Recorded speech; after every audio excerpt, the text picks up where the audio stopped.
አላህ በቁርአን ላይ ለአደም ምን እንዳለው ነግሮናል። ወለኩም ፊል አርዲ ሙስተቀሩን ወመታዑን ኢላ ሒን ብሎታል። ለእናንተ በምድር ላይ መርጊያ አላችሁ እስከ ህይወታችሁ ፍጻሜም ድረስ መጠቃቀሚያ ተጠቃም በእርሷ ላይ አለላችሁ ብሎታል። ምድር ላይ እዚሁ ላይ ነው የተዘጋጀለት። እሺ ጥያቄ ያለው ካለ ይቀጥል። አሰላሙ አለይኩም። እሺ ጌታቸው ቀጥል። ጥያቄ አለ?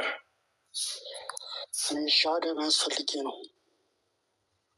እሺ የምለውን ቃል አብረህ የተከተልክ ነው። እሺ አሽሀዱ አላ ኢላሃ ኢለላህ ወአሽሀዱ አነ ሙሐመደን ረሱሉላህ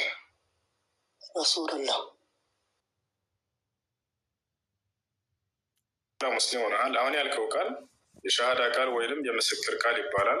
ትርጉሙም አሽሀዱ አላ ኢላሃ ኢለላህ ማለት እነሆ ከአንዱ ከአላህ በስተቀር በእውነት የሚመለክ ሌላ አምላክ የለም ብዬ መሰክራለሁ ማለት ሲሆን፣ ወአሽሀዱ አነ ሙሐመድን ረሱሉላህ ማለት ደግሞ ሙሐመድም የአላህ መልእክተኛ እና ነቢይ ናቸው ብዬ መሰክራለሁ ማለት ነው።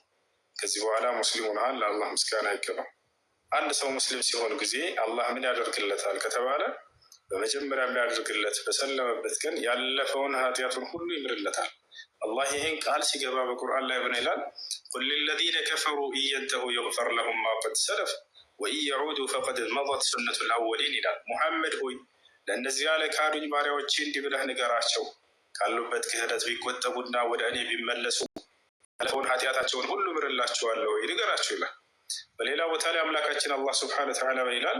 ወኢኒ ለገፋሩን ሊመን ታበ ወአመነ ወዐሚለ ሷሊሐን ሱመ እህተዳ ይላል። ወደ እኔ ለተመለሰ ባሪያዬ ያለፈውን ኃጢአቱን ሁሉ እምርለታለሁኝ እያለ ይናገራል። ነቢዩ ሰለላሁ ዐለይሂ ወሰለም ሐዲስ ላይ ምን አሉ? አልኢስላም የጅቡ ማ ቀብለሁ አሉ። እስልምና ከእርሱ በፊት ያለን ኃጢአት ያስምራል አሉ። ያ ማለት ሰውየው ሲሰልም ጊዜ ያለፈ ኃጢአትን ሁሉ አላህ ይቅር ይለውና ንጹህ ከእናቱ ሆድ እንደወጣ ህፃን ልጅ ያለምንም ኃጢአት አድርጎ ይቀበለዋል። ይህ ነው። በቀጣዩ ዓለምስ ምን ቃል ተገብቶለታል ሙስሊም ሰው ከተባለ አላህ ሱብሓነሁ ወተዓላ ራሱ ቃል በቃል በቀጣዩ ዓለም ገነትን ሊያስገባው ቃል ገብቶለታል። የዘላለማዊ ሀገር የሆነችዋን ሊያወርሰው ቃል ገብቶለታል። ይህን ሲናገር ምን ይላል አላህ በቁርአን ላይ? ኢነ ለዚነ አመኑ ወዐሚሉ ሷሊሓት ለሁም ጀናቱ ነዒም ኻሊዲነ ፊሃ ወዐደ ላሂ ሐቃ ወሁወል ዐዚዙል ሐኪም ይላል። እነዚያ በእኔ በአላህ አምነው መልካምን የሰሩትን የገነትን ጸጋ ልሰጣቸው ቃል ገብቼላቸዋለሁ አለ። ኻሊዲነ ፊሃ በእርሷም ውስጥ ለዘላለም ዘውታሪዎች ሲሆኑ አለ። ወዕደ ላሂ ሐቃ የእኔ የአምላካችሁም ቃል እውነት ነው ተፈጻሚም ነው አለ። ወሁወል ዐዚዙል ሐኪም እኔ የአምላካችሁ አላህ አሸናፊና ጥበበኛ ሆንኩኝ አምላክ ነኝ ይላል። አንድ ሰው እስልምና ሲቀበል ሌላ ምን ማድረግ አለበት ከተባለ ሻወር ይወስዳል። ለሶላት ዝግጁ ይሆን ዘንድ ስለ ውዱ አደራረግ፣ ስለ ሶላት አስተጋገድ የሚያስተምረው ጓደኛ ካለ ከእርሱ ጋር ሄዶ በመማር ወይም ግሩፕ እናስገባለን ኢንሻላህ። እዚያ ልጆች ያገኘሃል፣ ያስተምረሃል። ስለ ሶላት አስተጋገድ እስላማዊ ትምህርቶችን የምትማርበት የምትከታተልበት ግሩፕ እናስገባለን። ይሄ ነው ሶላትን መስገድ ነው። ሁለተኛው የእስልምና ሃይማኖት ትእዛዝ እዚህ ላመንከው ለመሰከርከው ለአንድና ብቸኛ ለሆነ ለአምላክ ለአላህ ሱብሓነሁ ወተዓላ መገዛት። ስምህ ማን ነበር? ጌታቸው ነው አይደለም? ጌታቸው ነው። ጌታችን አላህ ሱብሓነሁ ወተዓላ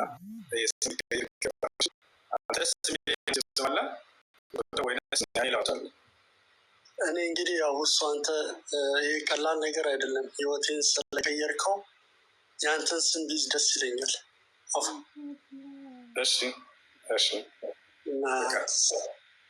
እሺ ወንድሜ፣ ከዚህ በኋላ ስሜን ተጋርተኸኛል። በቃ የጋራ ብቻ አይደለም። ሁሴን ሆኗል ወንድም። እሺ ወንድሜ፣ በውስጥ ስልክ ቁጥርን አስቀምጥልኝ። የሚያስተምሩ ልጆች ጋር ያገናኝሃለሁ ኢንሻላህ። ፈጣሪ ይስጥልኝ። እሺ ወንድሜ። ሁሴን አንድ ጥያቄ ብቻ ቀርቶኝ ነበረ።